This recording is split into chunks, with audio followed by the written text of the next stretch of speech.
Hello world, welcome back to my channel. இன்றைக்கி நம்ம பார்க்க போகிறது chicken biryani, quick and easy biryani. First சிக்கனை வாஷ் பண்ணி எடுத்துக்கோங்க. அதில் 1/2 ஸ்பூன் டர்மரிக், தட் இஸ் மஞ்சத்தூள், 1/2 ஸ்பூன் ரெட் சில்லி, 1 ஸ்பூன் சமையல் தூள் இருக்கும், அந்த எல்லாம் சேர்ந்து அரைச்சிருப்பாங்களே அந்த சமையல் தூள். அப்புறம் தயிர், ஜிஞ்சர் கார்லிக் பேஸ்ட் 1/2 ஸ்பூன் ரெண்டுமே. அப்புறம் சால்ட் ஒரு டேஸ்ட்டுக்கு, இது சும்மா இது மேரினேட் ஆகிறதுக்காக கொஞ்சமாக போட்டுக்கோங்க. எல்லாத்தையும் மிக்ஸ் பண்ணி ஒரு 1/2 hour ஊற வச்சுருங்க ஃப்ரிட்ஜில். அதுக்கப்புறமா ஒரு பேனில் கொஞ்சமாக எண்ணெய், ஒரு 2-3 ஸ்பூன் நெய் ஊற்றிக்கோங்க. ரெண்டுமே நல்லா மிக்ஸ் ஆகணும். நெய் போட்டால் தான் கொஞ்சம் பிரியாணிக்கு நல்லாயிருக்கும். ஸோ அதனால் எண்ணெய், நெய் ரெண்டுமே போட்டுக்கோங்க. அதுக்கப்புறமா ஒரு பட்டை, 3 பிரியாணி இலை, 2 கிராம்பு, 3 ஸ்டார் பூ, அப்புறமா ஒரு பெரிய சைஸ் வெங்காயம். நான் இது ஒரு 2 பேர் சாப்பிட்ற அளவுக்கு பண்ணுறேன் பிரியாணி.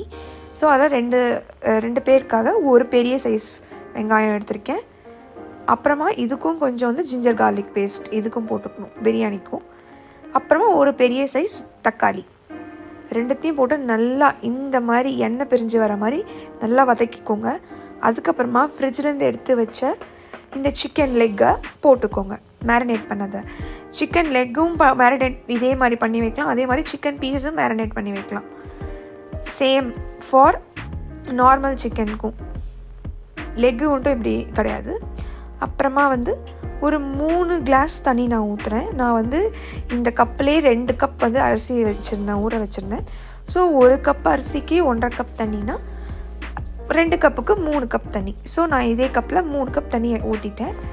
இதை கொஞ்சம் பாயில் பண்ணணும், வைக்கணும் நல்லா. அதுக்கு முன்னாடி உப்பு போட்டு பாயில் பண்ண வச்சிட்டிங்கன்னா, அண்ட் தென் ஊற வச்ச அரிசியை அப்படியே லைட்டாக போட்டுட்டு இந்த ஸ்டேஜில் தம் போடணும்.